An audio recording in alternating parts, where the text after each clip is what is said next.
oh, Excellency, you graduated from LSE, London, and so my deputy was saying yes. And so then I, wanting some attention, I broke in. I said, actually, I went to Oxford, and they all changed their attention to me. They surrounded me, and, oh, which college did you go to? No, actually, I went to the bookstore in Oxford.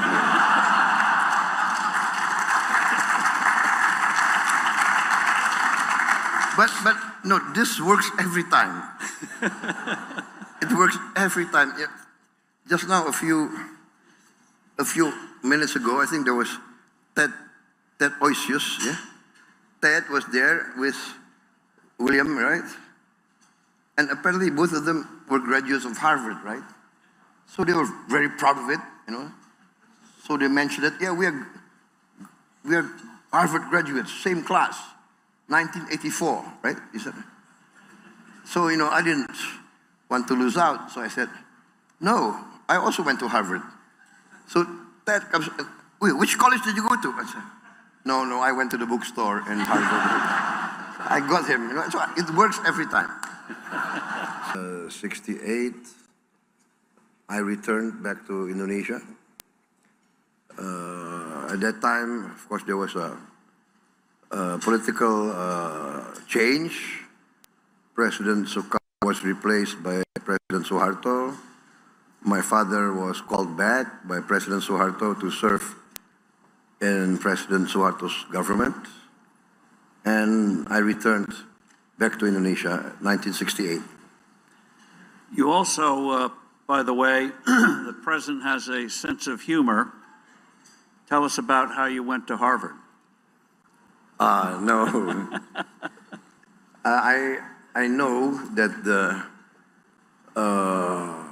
Anglo-Saxon community, they're very impressed by Oxford, Cambridge, for those, the British, etc., Commonwealth people.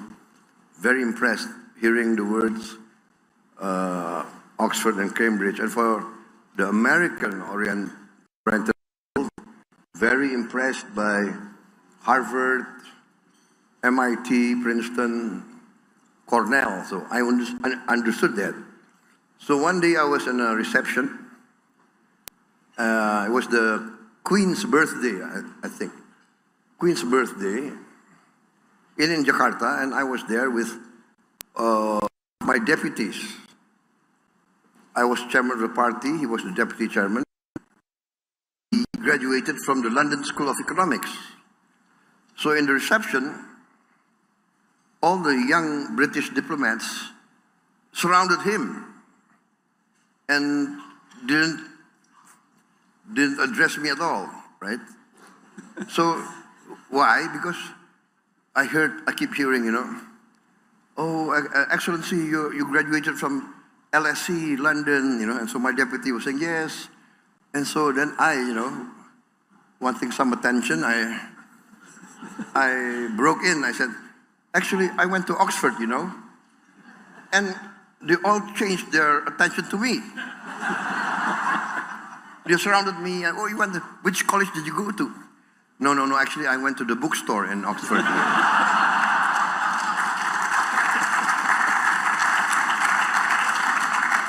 But no, this works every time. It works every time. Yeah. Just now, a few minutes ago, I think there was Ted Oisius, yeah? Ted was there with William, right? And apparently both of them were graduates of Harvard, right? So they were very proud of it, So they mentioned it. Yeah, we are Harvard graduates, same class, 1984, right? He said. So, I didn't want to lose out. So I said, no, I also went to Harvard. So Ted comes, wait, which college did you go to? I said, no, I went to the bookstore in Harvard. I got him, So it works every time.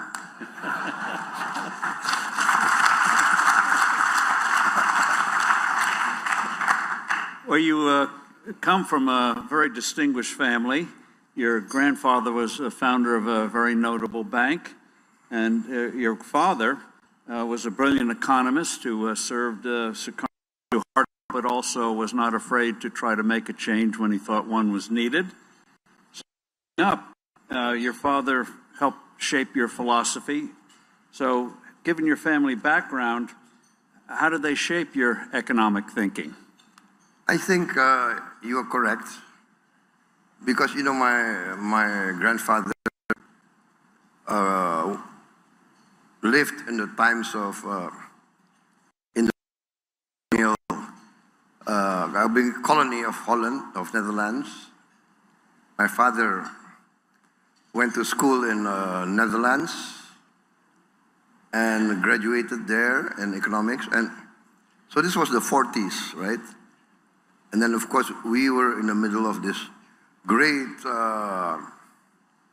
let us say, upheaval, fighting for our independence. So my father came back, and at that time, to be very frank, most of the leaders of Asia, Africa, the leaders, the elite, were basically socialists.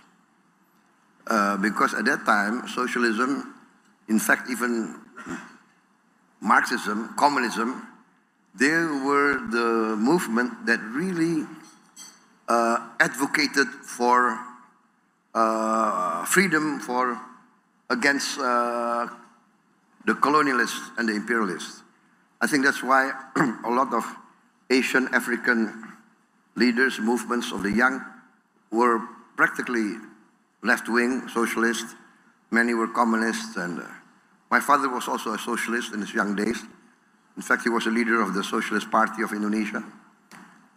But then, I think what influenced him a lot was when he was by our leaders to New York, to the United Nations, to represent Indonesia, lobby for Indonesia.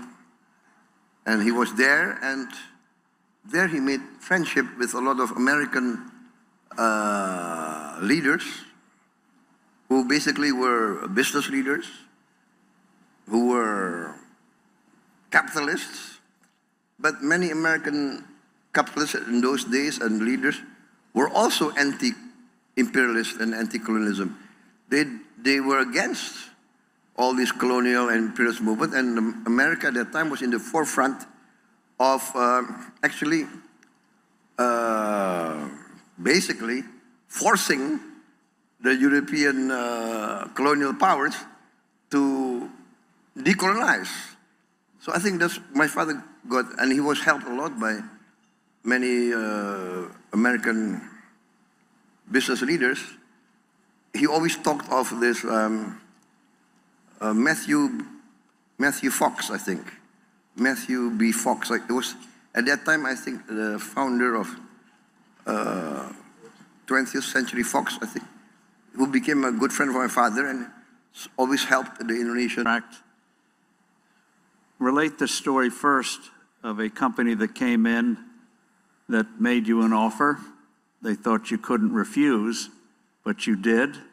And then walk us through quickly the things you are doing now to combat corruption, not just prosecutions, but making sure you have the personnel properly salaried so there's no excuse for payoffs. But first, relate the story about what happened to a particular defense company or a potential provider to get a contract.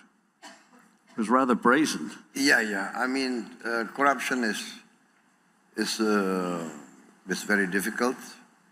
Corruption, in my opinion, is a disease.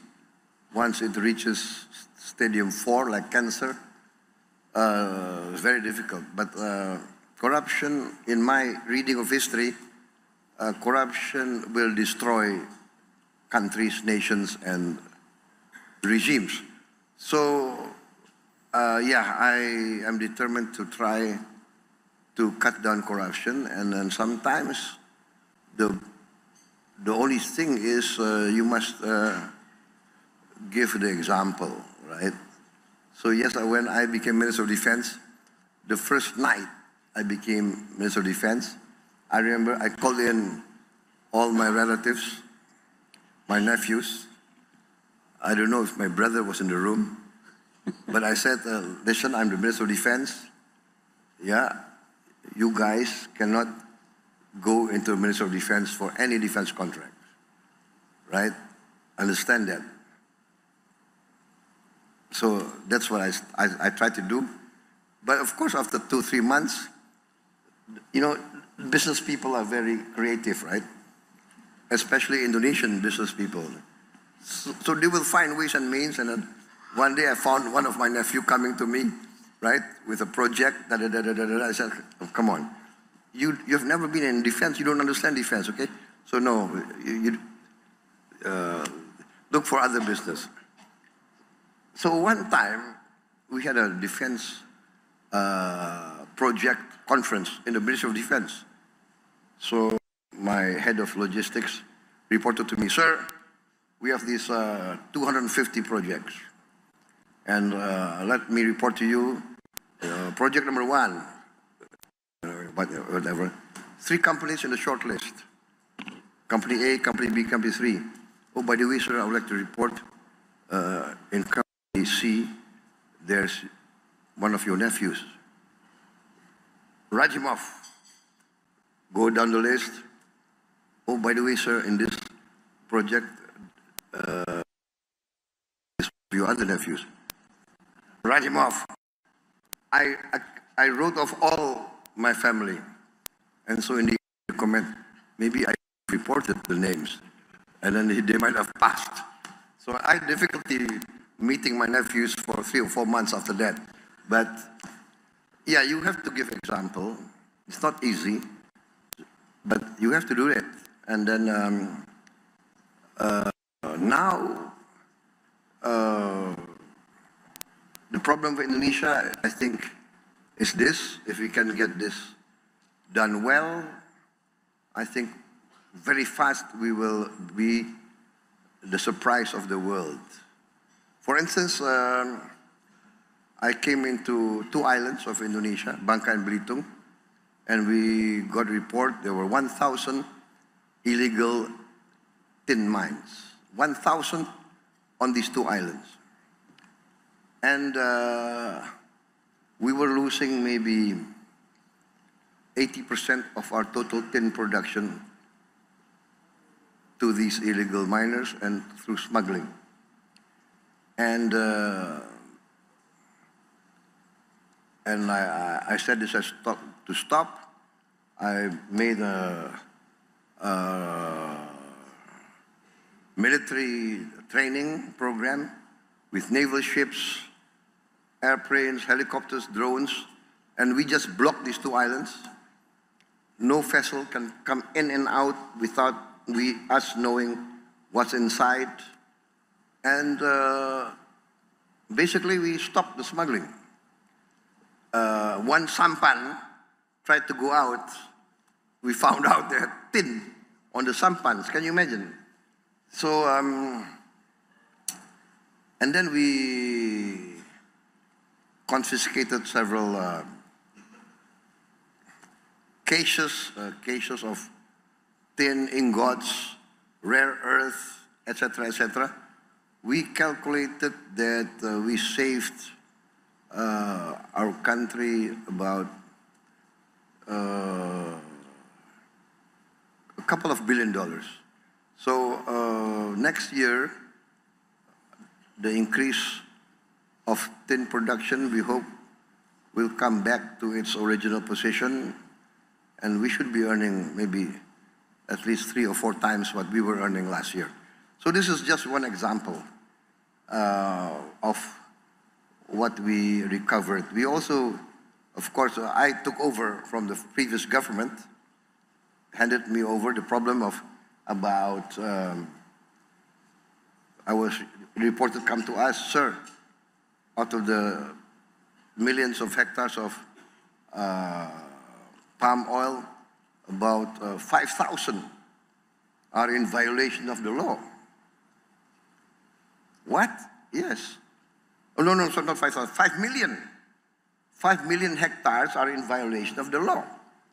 So I said, I am sworn in to uphold the law. So I told my Attorney General, my state state auditing board, carry out investigations. What you find out, if there's a case, terminate their concessions. And that's what we did. I think as of this month, we have recovered about 3.7 million hectares of plantations that violated the law. One plantation, two plantations, one was 50,000, the other 50,000, violated the law. There was a Supreme Court decision to confiscate those two estates, those plantations. 18 years ago, Supreme Court of Indonesia decision, not carried out for 18 years. The Attorney General came to me and said, what, Supreme Court? Inkrah, so no more ways to appeal. So I said, carry out, execute. Sir, this and that, what? You guys afraid? I ordered my armed forces, you accompany this Attorney General's office, accompany the state auditors, protect them, go in there and confiscate. 100,000 we take over, and no problem.